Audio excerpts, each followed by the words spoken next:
So I'm going to talk about the role of genome stability in aging and disease. Let me see, do I have a laser pointer here? This probably means laser pointer.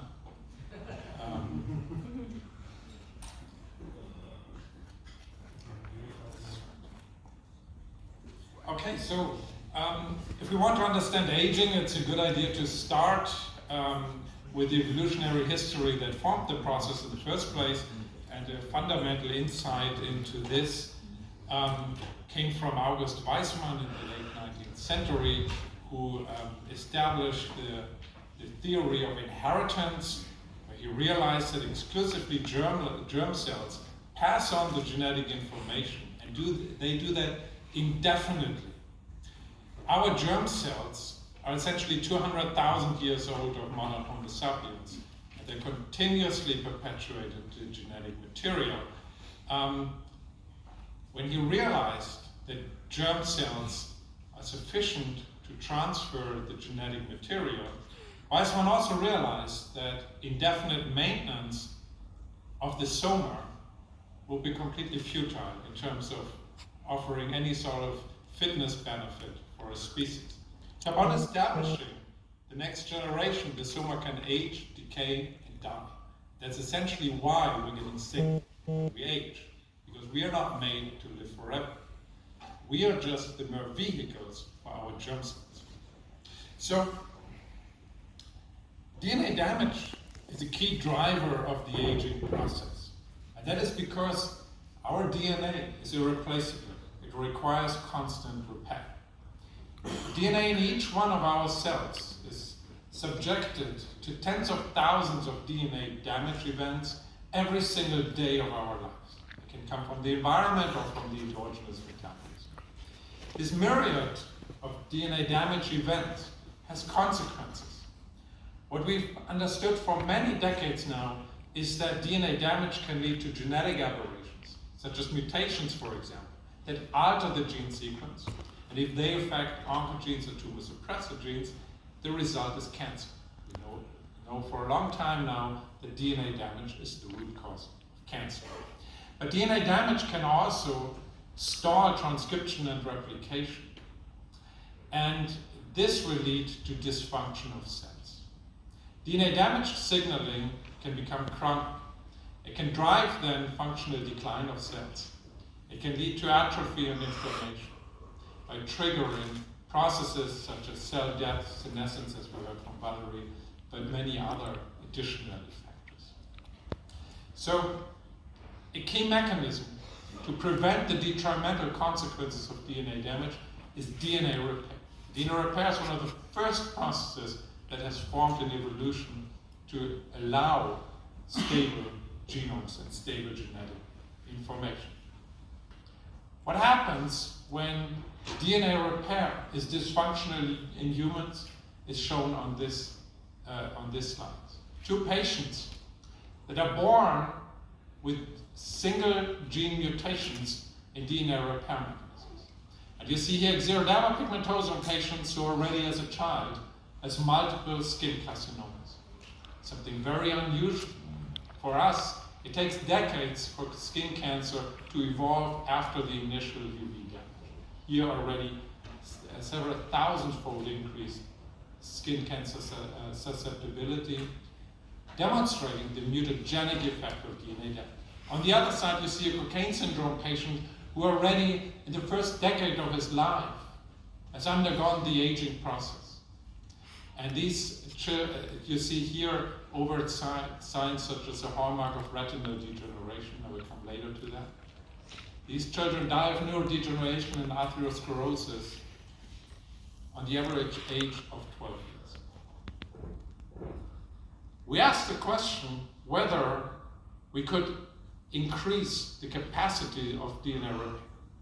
I told you that hundreds of distinct DNA damage types are formed. There are at least 6 major DNA repair systems that are required to remove these distinct damage types. And so far, we only know of highly lesion type specific DNA repair, single repair enzymes such as photolysis that were demonstrated to be improved. The question we posed is whether there exist master regulators of DNA repair capacities. Our rationale was that the soma, and we use here Sinorhabditis elegans as a model because we can very well study in a short period of time the distinction between somatic and germline repair.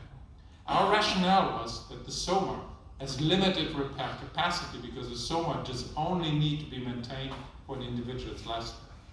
In contrast, germ cells have an enormously high DNA repair capacity because their genomes are perpetuated forever. So can we actually confer the DNA repair capacities of a germline to the soma? This question was posed by a highly talented PhD student, Arturo Buchamal, and he asked whether DNA damage response genes might be actually have a common regulatory mechanism. And so he surveyed the promoters of DNA damage response genes using C. elegans for its simplicity. He identified a specific motif that was highly enriched on the promoters of DNA damage response genes. And this motif is a bona fide target site for the so-called dream complex. And these dream target sites are present in the majority of DNA damage response genes. The dream complex is a transcription repressor complex that recognizes these specific elements. And we found now that this leads to a repression of a large number of DNA repair genes. And this dream complex is specifically assembled in somatic cells of C. elegans. It's not present in the germ cells. What is the consequence of that? The first thing we tested using C. elegans worms, L1 animals, that normally undergoes within the next 48 hours the full developmental program. But when we treat these with DNA damage, they arrest the development. We can measure this by now measuring the progression from the L1, the first larval stage, the L2, L3, L4 larval stages until adulthood.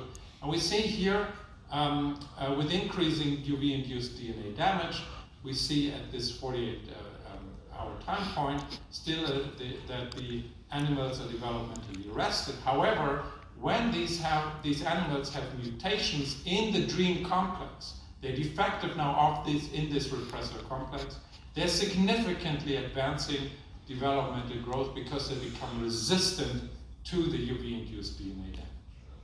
And we can do that with any component of this dream complex. We can also do an epistasis experiment where we take two mutations into distinct components and validate that also the double mutant has the same degree of resistance to DNA damage, showing that it's a bona fide function of the dream complex. We can also look at lifespan. We can in humans, it's sufficient to have one DNA repair defect and the human ages within 1 decade. In worms, we need exogenous DNA damage to produce this, and that's what we're testing here in the solid lines. We're treating with DNA damage, and we see a significant lifespan extension of DNA damage-driven aging in C. elegans by distinct components mutated in the dream complex. Then we ask whether this is due to an enhancement of DNA repair. The most well-characterized type of DNA damage are thymidine dimers that are formed by UV irradiation. We can visualize these dimers that are formed with a lesion-specific antibody. This is what we do here on the slot plot, and we see that there's only immediately after UV, these lesions are formed in the DNA, and there is a gradual removal of these lesions here. However, in mutants FLIN52, DPL1, subunits of the dream complex, this repair is accelerated. It's far more efficient. It's quantified here. It's a far more efficient removal of these lesions. So repair is enhanced. We can also show that in the adult worms, here we use now immunofluorescence. We see the CPD lesions. Most of these cells here, the heads of the animals are neurons. There's a gradual removal in wild type, but a much more rapid removal in the Lin52 mutants that are defective in DREAM. More efficient DNA repair. Then we performed a transcript and RNA-seq analysis, looked at the expression changes in these DREAM mutants, Lin52 mutants, and we saw here a de-repression, if the repressor complex is defect, de-repression of a large number of genes that were involved in DNA repair. And what has never been seen before, is that the induction, the genes that are induced here, operate in all different DNA repair mechanisms. Nucleotide excision repair, inter-struct cross-link repair, base excision repair, homologous recombination repair, mismatch repair, and non-homologous adjoint. Genes operating in all of these systems are now de-repressed and are elevated. Just go very quickly over this. We tested now, because there are so many different repair mechanisms that are now augmented, do these animals become resistant to all these different types of DNA damage, not only UV, and indeed they do. Ionizing radiation, significant resistance. Alkylating lesions, a significant resistance. And also cisplatin, DNA damage agents frequently used still in tumor therapy, significant resistance. And also single mutations in DNA repair genes can be suppressed because other repair mechanisms are enhanced. It's an interesting experiment, a different type of experiment. Here we used an embryo. These embryos undergo most rapid cell divisions of somatic cells to form a larva. When we use ionizing radiation to induce double-strand breaks, these embryos die. And this is quantified here with increasing ionizing radiation in black, the wild type. Lin52 mutation is sufficient to increase resistance even in the proliferating cell types here to double-strand breaks. And what is more, we can suppress a BRCA-BART mutant that is highly sensitive to double-strand breaks, equivalent to carriers in humans of BRCA mutations. A Lin52 mutation is sufficient to completely revert the sensitivity. You might wonder, what do we care about worms? What about humans? So we looked at all human DNA repair genes, and we asked whether in chip-seq experiments where distinct components of genes were investigated, whether the DREAM complex also binds to promoters of human DNA repair genes. And there's a significant enrichment among DREAM target genes, genes that are bound by the DREAM repressor complex, that are involved in DNA repair in humans.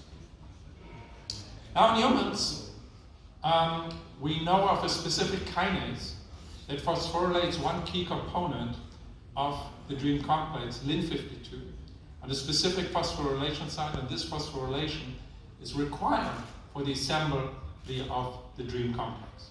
So what we tested as a proof of concept here is to inhibit the DYRK1A kinase that deposits this specific phosphorylation with two independent types of inhibitors, the natural compound harmine and an independent inhibitor, the chemical Ind, and tested whether we would find the same that we identified in C. elegans, which is that upon disassembly of the DREAM complex, we would also have a de-repression of DNA repair genes that could then lead to prevention of cancer by reducing mutations and by promoting longevity by enhancing genome stability. Now, do these inhibitors function? And so we use RNA-seq, these two independent inhibitors in human quiescent cells. We find a de-repression of DNA repair genes, the same as we find in C. elegans. Does this have a consequence? And indeed, we test here UV and MMS, alkylating agents, and UV-induced lesions, completely different lesion types, that induce apoptosis in these quiescent cells. And we can revert this apoptosis by treating either with harmine or with Ind, because there's more resistance to DNA damage. Can we use this in an in vivo model? And we used here age-related macular degeneration as an intervention target. We know that DNA damage, such as triggered by a defect in cocaine syndrome I showed to the patient, In the mice, it also leads to loss of photoreceptor cells. They undergo apoptosis. We find in human AMD patients a reduction in the expression of the very same repair gene types, transcription-coupled nucleotide excision repair. This downregulation is linked to the macular degeneration. Here we use a mouse model that has an ERCC1 knockout, and we looked at the retinas after we treat these animals with harmine for 2 weeks with the inhibitor of DYRK1A. And then we look here at the induction of apoptosis in the photoreceptor cells, and we see a significant reduction of apoptosis. Why is that? That is linked to a reduction of DNA damage. Here we use gamma H2AX to quantify the DNA damage that is accumulated in these animals, and we can revert this DNA damage with the inhibitor of DYRK1A.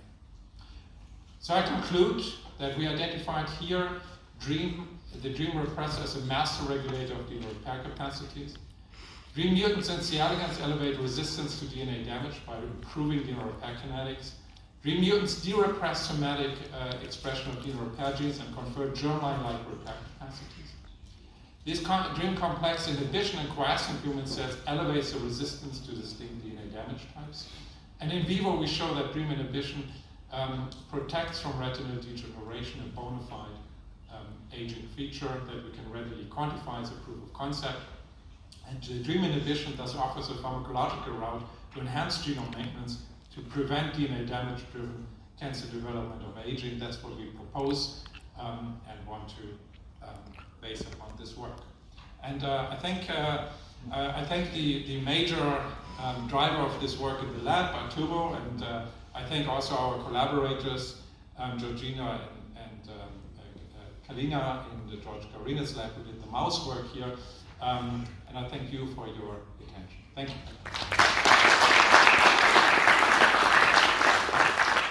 Very, very interesting. I have a lot of questions, but I'll keep it to the one. So recently, somatic mutation rates were shown to be inversely correlated with lifespan.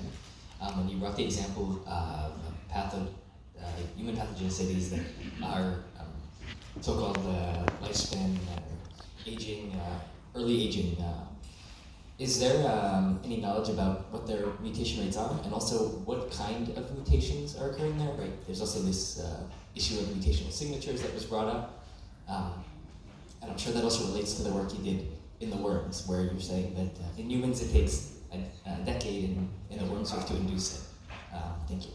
Yeah, thank you very much for these very interesting questions.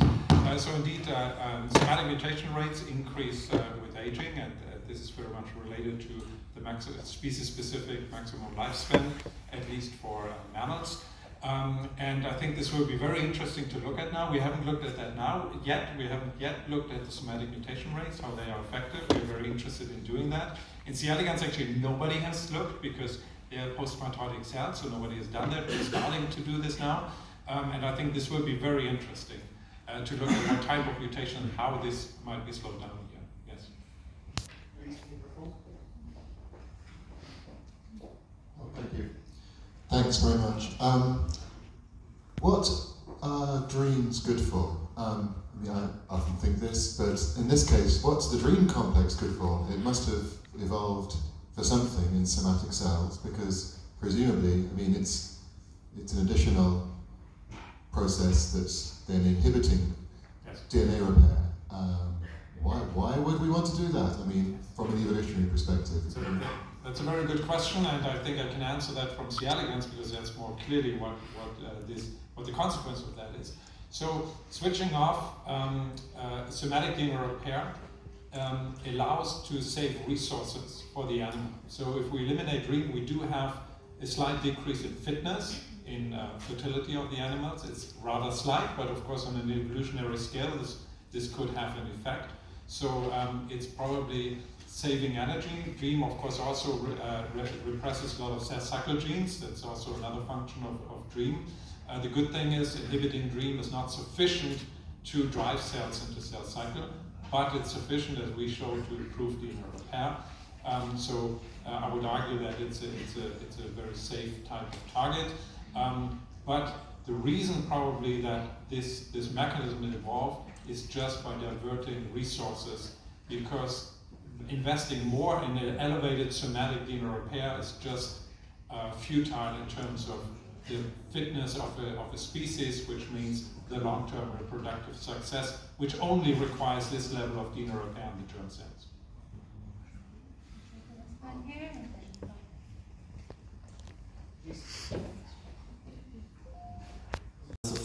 DNA damages, and my question is,